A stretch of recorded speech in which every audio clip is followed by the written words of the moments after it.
Hey chopsticks, today on the menu is Korean spicy cold noodles, also known as Bibim Naengmyeon. Now if you are new to my channel, welcome, my name is Merrick, nice to meet you. I film mukbangs and ASMR, so if you are interested in these types of videos, make sure to subscribe. Without further ado, let's get started. Alrighty, so I got my Korean spicy cold noodles right in front of me. I am starving. Let's see, everyone. Oh yeah, oh yeah. Who's ready for some Bibim Naengmyeon? Cause I am. Got your chopsticks out? Cause I got mine. Oh, I love talking to you guys. You guys are the best. You guys make my day. Okay, let's take some from the front.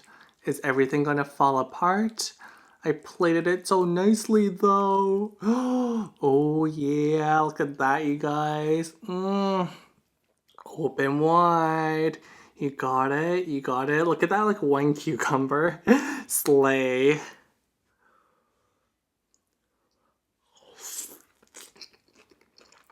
Mmm. Mmm. Mmm. Mmm. Mmm. Oh my god. This Bibim Naengmyeon is pretty good. Wow. I did a pretty good job making this. I'm wondering right now if I need my side plate or not, or can I just like lean over and slurp it each time? No, I can barely, like I'm just missing it by like a little bit. No, I think I need my side plate, unfortunately.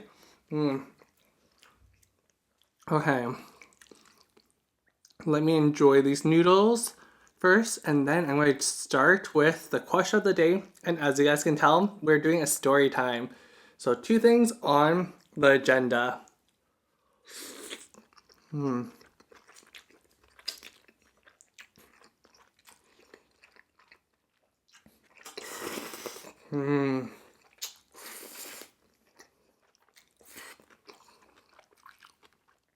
I wanted to say that cold noodles are perfect for the summertime, but like it's fall now.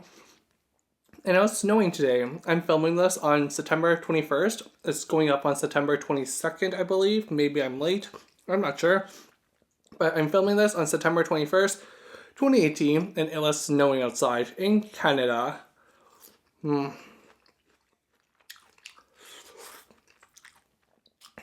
Okay, so before we get to the question of the day, I actually wanted to talk about, I wanted to talk about how I made this.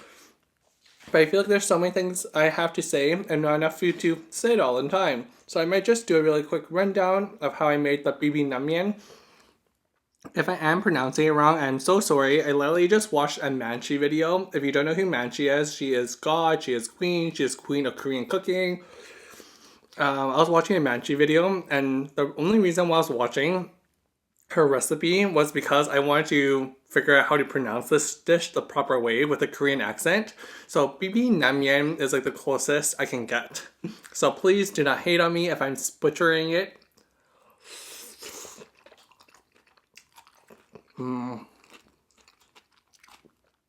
Okay, let's talk about how I made this. Oh my god, there's actually a lot to talk about. Basically, I took some buckwheat noodles, cooked them. That's it for the noodles, I guess. For the sauce, we got some garlic, Korean hot chili paste, Korean hot chili flakes, sugar, vinegar. I'm trying to think what else I put in here. It's not coming. I put a lot more in here. Soy sauce, sesame oil.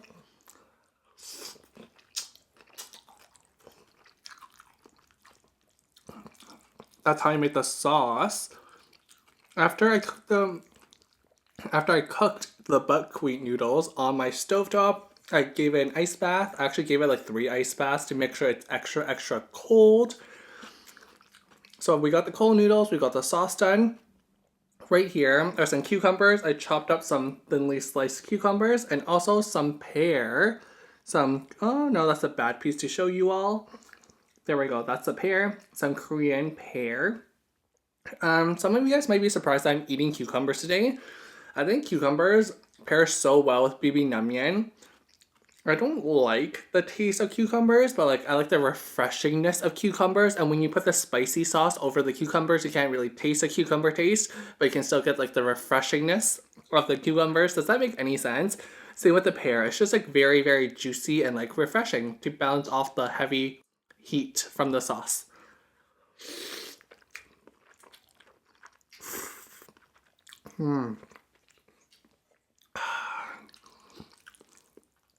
This is so good.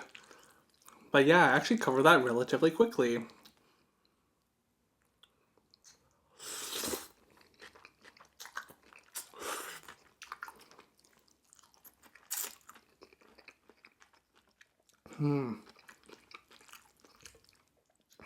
Also, we got an egg up in here. Ta-da! It was hiding in the back. Because I hate you all. Just kidding.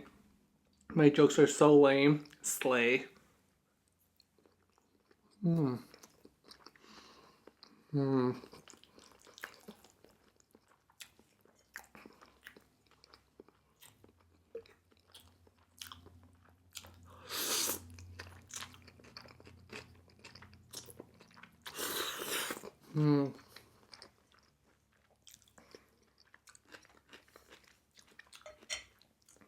I swear, I'm like the least funniest person alive.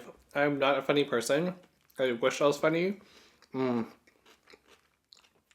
not witty. I'm not like reactive. Like my brain, I say this all the time on my channel, my brain is derpy. It is slow.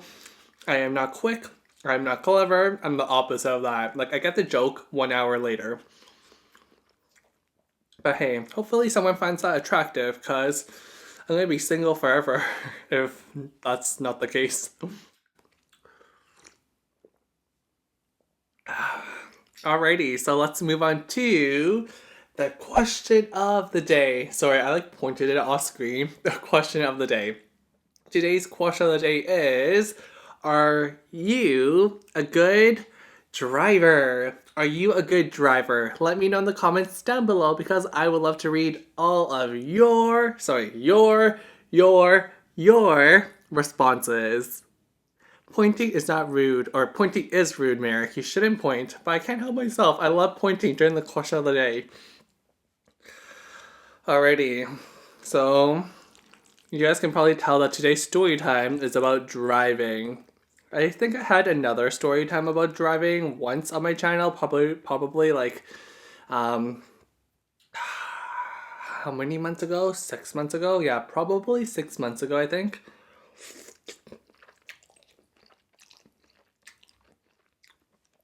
It was about drunk driving under the influence.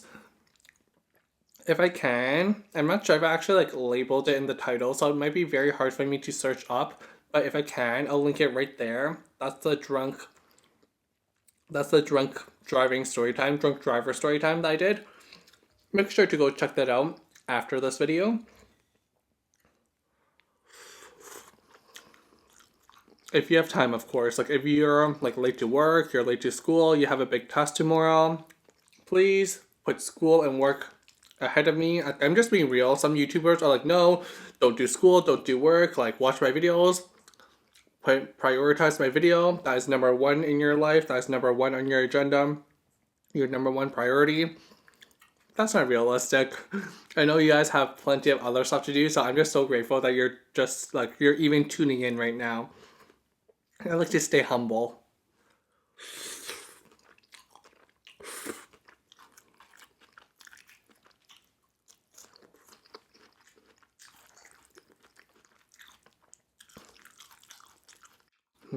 This Bibim Naengmyeon is so good. Oh, if I go any lower, it's gonna get on my table.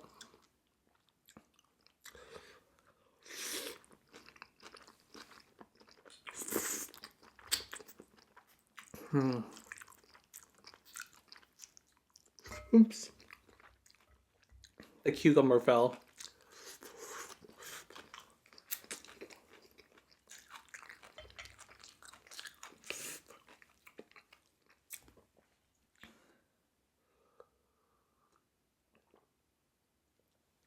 Alrighty, so as you can tell by the title, today we are doing another story time! Yay! Story time, story time, story time, story time.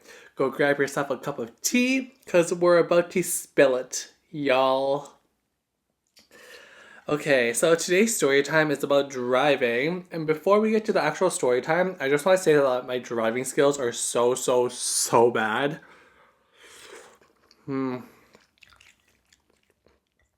to kind of give you context of how bad of a driver I am, well, I've gotten better over the years, but in Alberta, the province I live in, how the driving examination works is that each person can get a maximum of 75 deductions before you fail the test. So everyone gets a maximum of 75 deductions, right? Guess how many I got? Well, before I tell you how many I got, I kind of want to tell you how the deduction system works.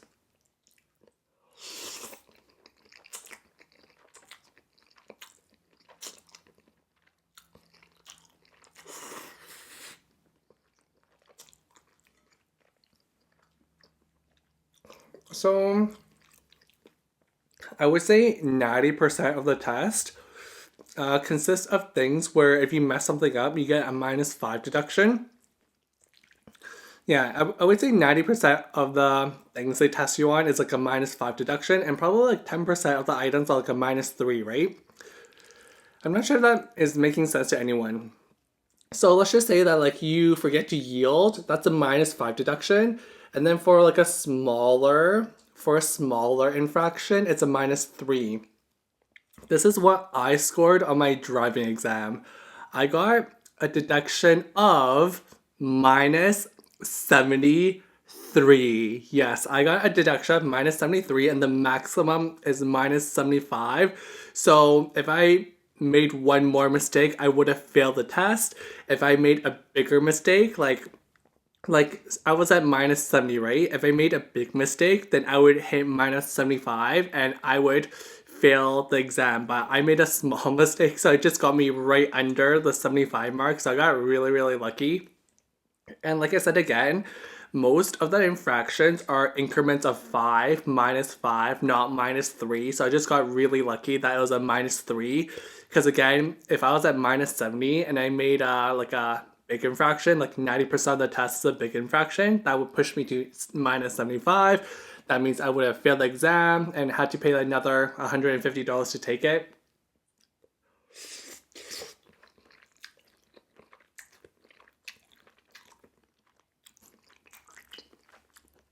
So the whole point of that little example I gave was to outline how bad of a driver I am. This is a great self-promotion right now. Why am I even on YouTube? I'm like deprecating my own being. Oh my god, I'm like almost done the noodles. And I haven't even talked about what actually happened. Well, I guess like the actual story time itself is relatively short. It's not one of those like super long and exciting ones on my channel, so I can blaze through it. I think.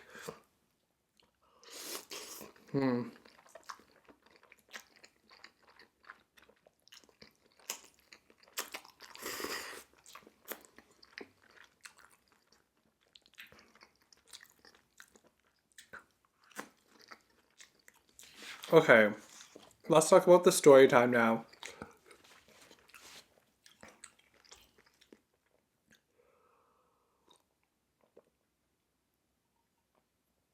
So, I bought a new house. I think most people who are regular viewers of mine know on my channel that I bought a new house recently, and I'm still kind of finding my way around the neighborhood. I'm still trying to adjust to the neighborhood, and with street parking, sometimes I use street parking, sometimes I use my garage. But just one day I had a lot of stuff to carry, and it was just easier to park on the street. So I went to look for street parking, and luckily I found a spot right in front of my new house. The next spot was like probably 2 blocks away. So I was like, I'm going to take this spot. But the problem was this spot required me to parallel park. It required parallel parking. Now, for the average person, parallel parking is like a breeze. It's like it's probably like sending a text message. Like people like they think parallel parking is easy. Okay, I, on the other hand, someone who is not a great driver, think parallel parking is like the toughest ever. Like I think parallel parking is so hard. Um, I cannot do parallel parking. Sorry, I got like snot running down my nose right now. Just being real. I can't parallel park without a rear view camera. And like before our family bought our third car, we had like two older cars and they did not have a rear view camera. So I was driving one of the older cars and I saw this amazing spot. So in my mind, I'm like, I do not want to walk 2 blocks. I'm just gonna try my luck and parallel park without a rear view mirror. Rear view camera. There we go. Rear view. That's hard to pronounce. Rear view camera. There we go. So I was like, I'm gonna test my luck, right? So I do like the parking maneuver thing. I don't even know what you really do. You like turn it left 45 degrees. You like I don't know. I am not a driving instructor. So I'm like backing into the spot, and as I'm backing into the spot, I hear a noise, like a kind of like a that noise. I'm like, oh my god. Did I just hit the vehicle behind me? And at like, oh, it's just like the worst timing ever. At that exact same moment, okay, sorry, I forgot to mention something. As I was still doing the parallel parking motions, the person, like, oh, this is so hard to explain. So my house is like across the street, but I was parking on this side of the street. Like, okay, this is a road, this is my house, this is the other houses, and I was parking like on this side of the road, okay? So there's no parking on my side of the street, so I parked on the other side of the street. As I was doing my hand gestures, the owner of the house that I was parking in front of, basically right across from mine, walked out and like I didn't think anything at first, right? I'm like, oh okay, they're like gonna go for a walk or something, like no big problem. But like this is so hard to explain. They're walking on their sidewalk. Like what do you call that? It's not like the public sidewalk. It's like the sidewalk between the public sidewalk and like the side like the sorry. Wow, I am this is like a bad story time for me. Okay, gather your thoughts, Merrick. Gather your thoughts. Focus. Be concise. So you have the sidewalk, you have your house, you have a linking sidewalk. They were walking on the linking sidewalk, heading towards the main sidewalk, the public sidewalk, while I was backing into the spot, parallel parking. And I didn't think anything at first. Like in my peripheral vision, I see someone walking towards the public sidewalk, like walking towards their vehicle. So I just keep going. And at the same time I hear the like the thumping noise, that person stops in their tracks and just stares at me. Like, do you understand what's going on in my mind right now? I think, like, in my mind, like, first of all, if I hear that noise, I think that I hit the car behind me.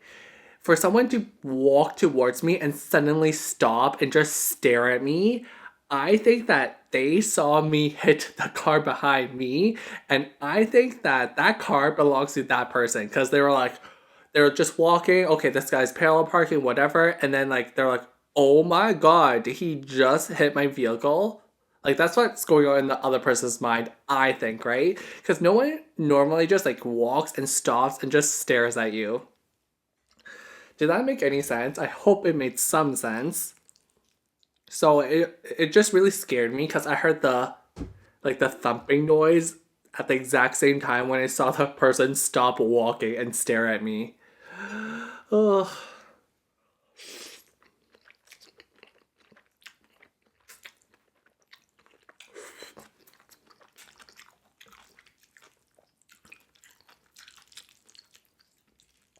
Gonna catch my breath a little bit.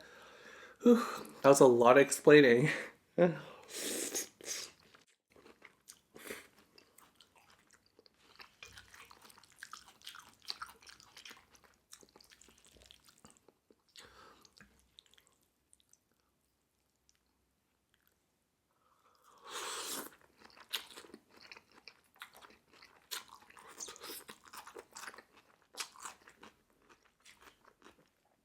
Also, at the same time, in my mind, I wasn't completely sure that I hit the vehicle behind me.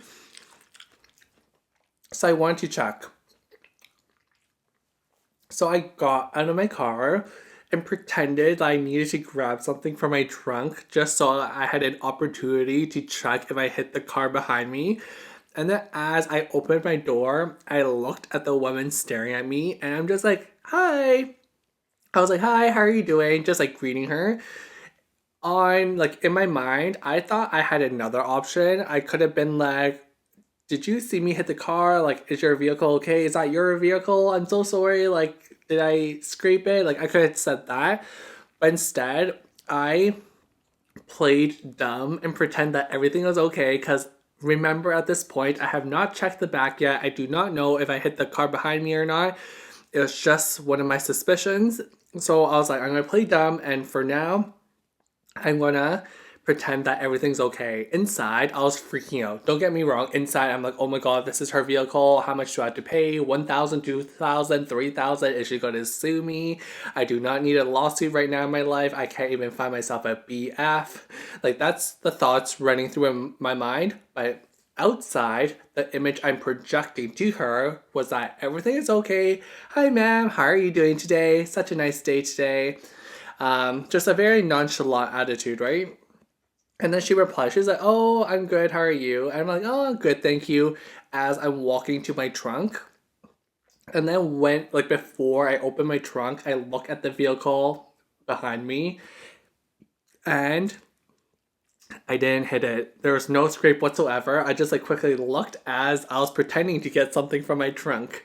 Because I want to be smooth, right? I want to be smooth as silk. So yeah, I didn't hit the vehicle behind me.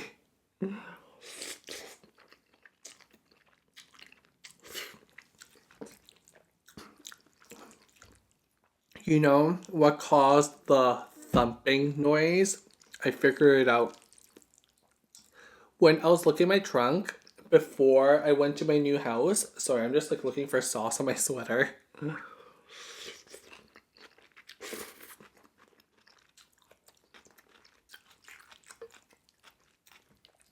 Before I went to my house, I was grocery shopping and we have a water cooler at my place and we need to refill our water. Yeah, what do you call that? Like water tank? What do you call it? It's like the things you put on top of water coolers. Your jug, your water jug. Oh, inside picture right here. So I basically had to refill that at Walmart.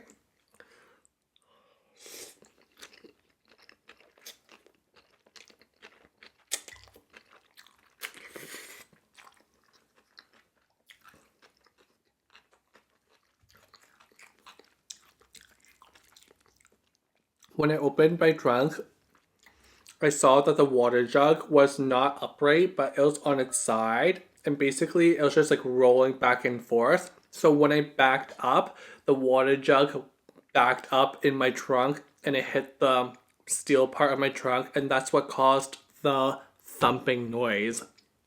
Mystery solved.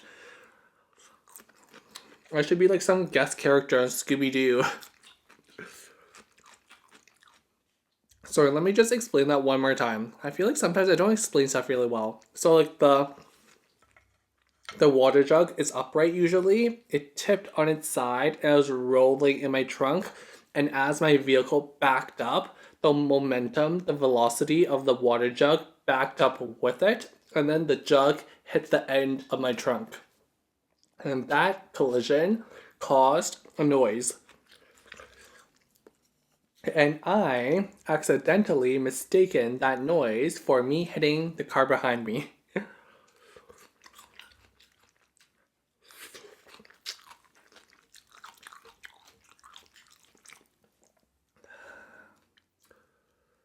Look at this. Mmm.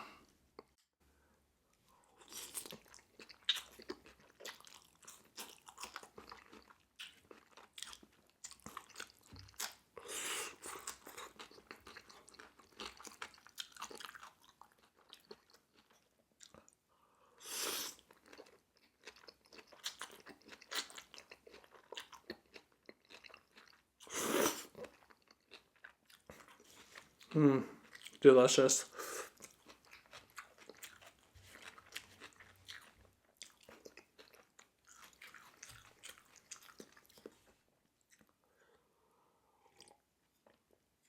So yeah, that's pretty much all that happened. I honestly thought I hit the car behind me. Could you imagine if I actually hit the car behind me and it turned out to be that woman's car and she lives across the street from me? Like, that would be such a terrible first impression of your new neighbor. Hi, my name is Merrick. I just hit your car. What's your name? Can I grab your social, not your social insurance number? Can I grab, could you imagine if I was like, oh, I don't even need your identification because I don't need your address because I know where you live. You live right across the street from me.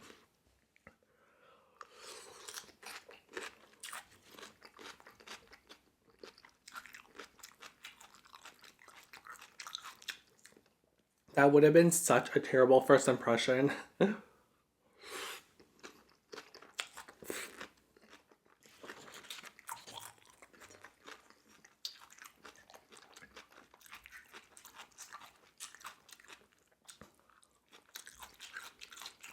Ooh, I just remembered something.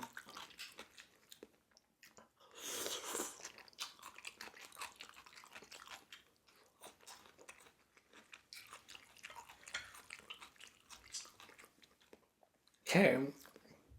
So about 3 months ago, I did this story time on like my terrible, awful experience with my current internet service provider, my ISP, and actually made three separate videos, a three-part story time about this incident because like I was kind of telling you guys like what happened like week to week. So I think there's three different story time videos all based on this one incident. And I actually never told you guys the ending to that. Quick shout out to Tiffany right now. Thank you, Tiffany, for always reminding me to tell you guys what happened at the very end. Because if it wasn't for her, I would not remember to tell you guys the end of the story time. So yeah, thank you, Tiffany, very much. What was I going to say? Oh, if I can find those story times, I'll link them right there. That's the story times I'm talking about, or the story time I'm talking about, but split up in three different videos. Because again, I was filming it live like every single week, giving you guys an update on what happened with the internet thing. If you are a long time viewer of mine, you would have known, or you would know what I'm talking about, my experience from hell with them.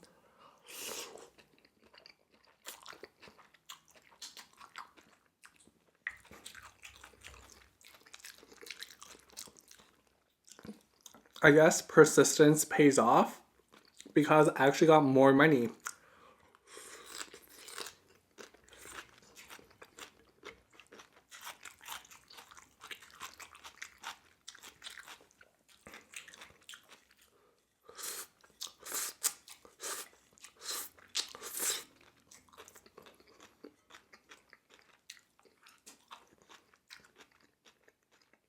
So they initially offered me $200, like I said in the story time, but I ended up getting, oops.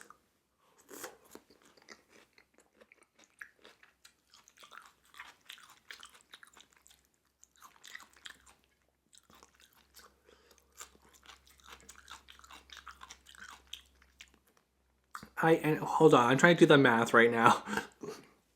That's why I was stalling. Okay, I did the math. In total, I ended up getting $480. So I went from $200 to $480. So an extra $240. Now the big question is, was it worth it? Was it worth my time, effort, pain, frustration to get this $240? Because the process dragged on for over 2 months. Still can't reach it.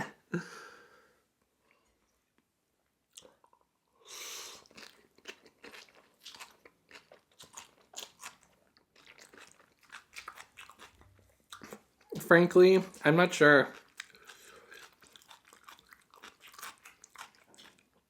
Let's keep in mind that I literally spoke to 7 customer service representatives from this company, and none of them helped me. All of them said, "Oh, I'll let you I'll let you speak to my manager when he gets back from his vacation, when he isn't sick anymore, when he's in next week, when he comes back into the office. I'll tell him or her to give you a call back." Never got a call back. So that terrible customer service I received for $240, is it worth it? I think for most people, the answer is no. But for me, it is worth it because, again, I'm just a very frugal person. Like, I'm trying to pay down a mortgage. Like, I need to save every penny I can, okay? So $240 saved is $240 earned. That's my point of view. That's how I think of things. $240 saved is $240 earned.